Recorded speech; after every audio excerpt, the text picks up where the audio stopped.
The janitorial closet on Naval Air Station Oceana smelled like ammonia and floor wax.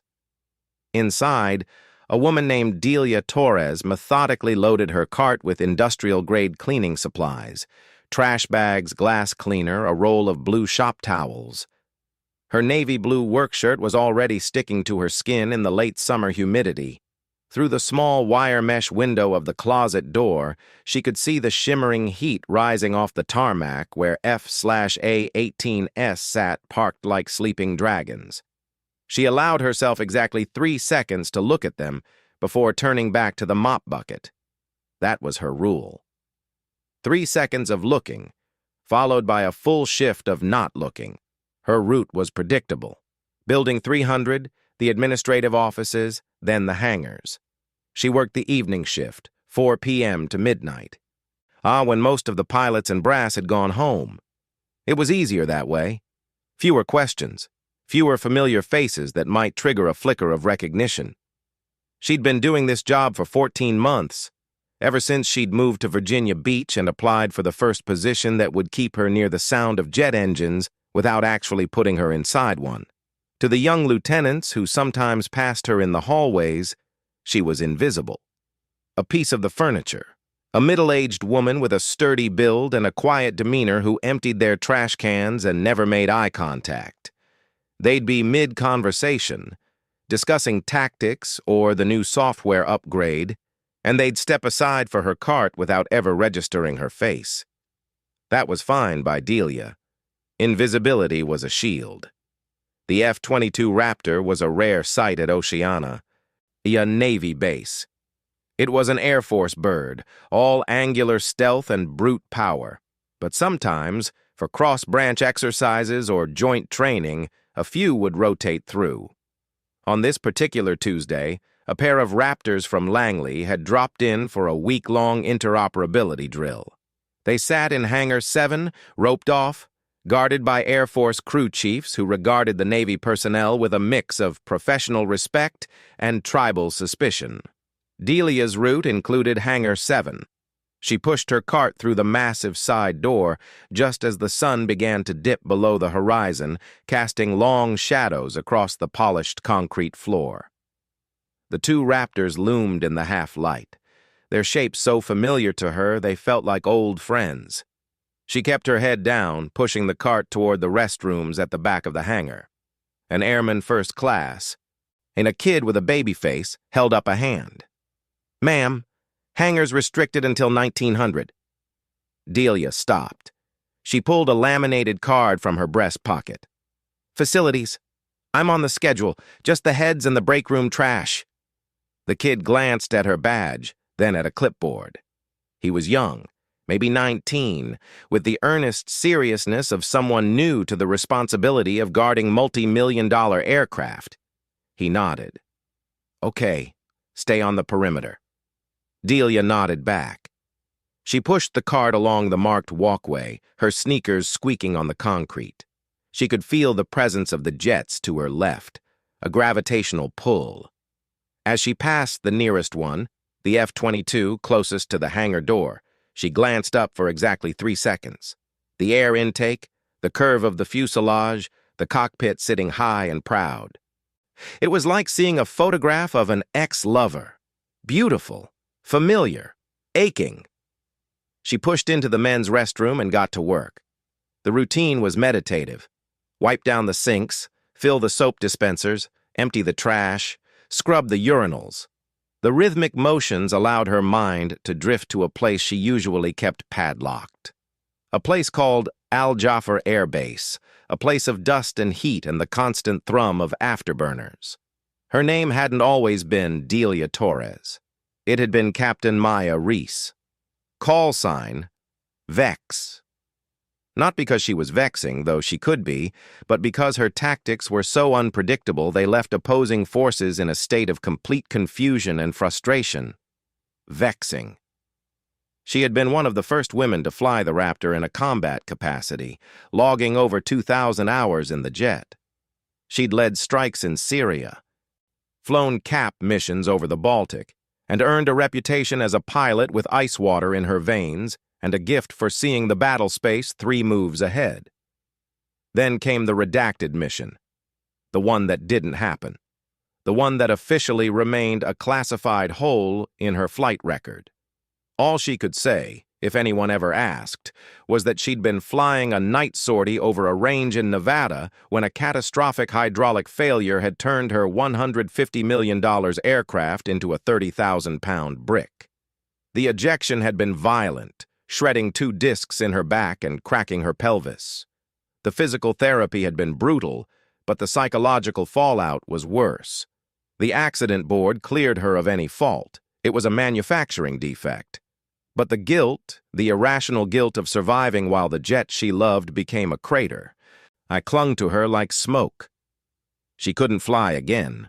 The injury grounded her permanently, and without the flying, the rest of it, the briefings, the politics, the endless ground assignments, felt like a cage. So she'd done the unthinkable. She'd walked away, cashed out her pension, changed her name, and disappeared into the anonymous mass of American civilians. She'd chosen Virginia Beach because the ocean was calming and the constant sound of jets from Oceana was a torment she couldn't live without. Back in the hangar, she finished the restrooms and moved to the small break room adjacent to the maintenance office. As she emptied the trash, she heard voices approaching. The airman from the door, and another man, older, with the unmistakable gravel of a senior officer. "Checking the maintenance logs personally, sir," the airman was saying. "Well, good. These Navy boys treat our jets like they're rentals. I want a full systems verification before we launch tomorrow." The voice was deep, authoritative. Delia kept her back to the door, focused on tying a trash bag. The 2 men entered the break room. She could feel their presence behind her. "Evening," the older man said, a perfunctory acknowledgement of her existence. "Evening," she mumbled, not turning around. She pulled a fresh bag from her cart and started lining the can. The officer walked past her to a small coffee maker on the counter. He poured himself a cup, black.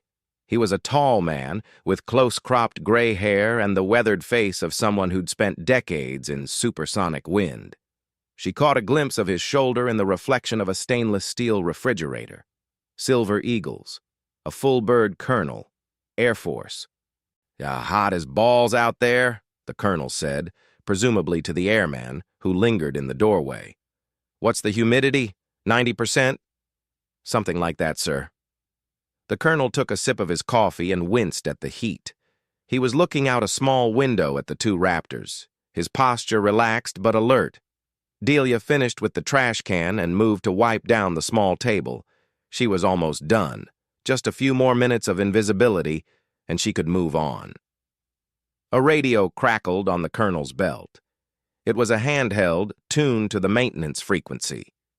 A voice came through, tinny and distorted by static. "Oscar Mike, control. Launch +2. Bug on RWR, cycling through calibration now." The colonel didn't react. It was routine chatter. But Delia's hands, for the briefest fraction of a second, paused on the table. In the rhythm of the radio calls was a song she knew by heart. Another call came through, clearer this time.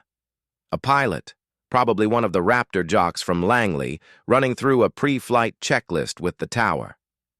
"Oceana Tower, Raptor 21, holding short of runway 23L, request for departure." The tower responded. "Raptor 21, Oceana Tower, hold for inbound traffic. Cleared for takeoff on 23L after the Super Hornet on a 5-mile final. Wind 230 at 8. Then, a new voice. A woman's voice, crisp and professional, coming from the radio in the cockpit of the 2nd Raptor, which was still powered up on the hangar floor for systems checks. Her voice echoed slightly through the hangar's cavernous space, bleeding into the open door of the break room. "Copy, Tower. Raptor 22 is up and reading 5x5. Requesting confirmation on the cap altitude for the exercise. Over." Delia's blood turned to ice water. She knew that voice. It was a voice she'd trained with, flown with, laughed with in the sterile debrief rooms of Nellis Air Force Base. It was Captain Stryker Martinez. her wingman, her friend. The colonel in the break room, oblivious, took another sip of his coffee. The airman was looking at his phone. Stryker's voice came again. Raptor 22 to tower. Confirm FL270 for the cap station. The tower controller came back. Raptor 22, affirmative. FL270. Contact Norfolk approach on 327.8 when airborne. Have a good flight. It was the brevity of it. The casual poetry of the communication. The way Stryker's voice had that slight uptick at the end of her transmissions, a habit Delia had teased her about for years.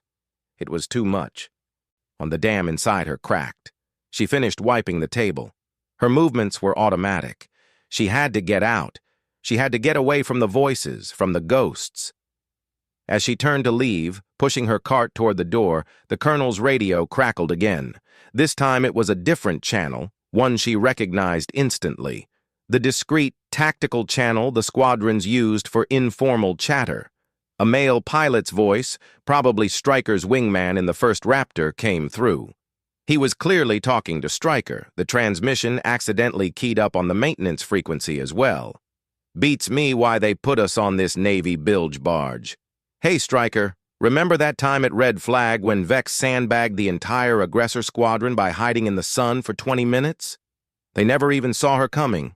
We could use that kind of magic today. Stryker's voice came back, laughter in her tone. Vex? Man, she was something else. Could fly that Raptor like it was part of her. Heard she just disappeared after the accident. Crazy. The colonel in the break room chuckled to himself.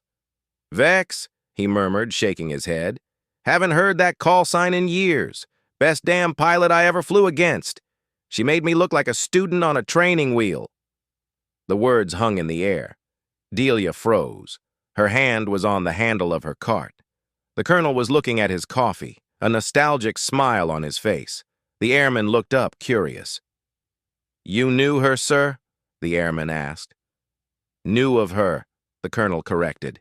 Flew against her in a war game back in 17. She was in an F22, I was in an F15. She had me dead to rights in under 2 minutes. I never even got a tone. Call sign was Vex. Suited her. She was a ghost. On the radio, Stryker's voice came again, oblivious to the conversation in the break room. Yeah, well, Vex is probably sipping margaritas on a beach somewhere. Can't blame her. Hey, you remember that time she did the low-level ingress through the wadi and popped up right in the middle of the strike package? Scared the crap out of everyone? Pure Vex. The colonel laughed, a deep, genuine sound. That's the one. She was a menace, a beautiful, skilled menace. He turned from the window, his coffee cup in his hand, and his eyes fell on the janitor. She was standing perfectly still, her back to him, her head bowed slightly. He saw her shoulders, rigid under the cheap work shirt. He saw the way her knuckles were white on the cart's handle. Something clicked. It wasn't her face, which he couldn't see clearly. It was her posture, the way she stood. It was the stance of someone used to commanding $1 million worth of machinery, not pushing a mop bucket. It was a subtle thing, invisible to the airman, but as obvious as a flare to the colonel's trained eye. He'd seen that exact posture 100 times, in briefings, on the flight line, in the cockpit. It was the posture of a fighter pilot. His smile faded. He studied her for a long moment. The radio chatter continued, a distant backdrop. Stryker was going through her final checks, her voice a familiar echo in the hangar. The colonel took a step forward. Ma'am? Delia didn't move. Every muscle in her body was locked. She could feel his gaze on her back like a physical weight. The colonel set his coffee cup down on the table she'd just cleaned. He walked around her cart,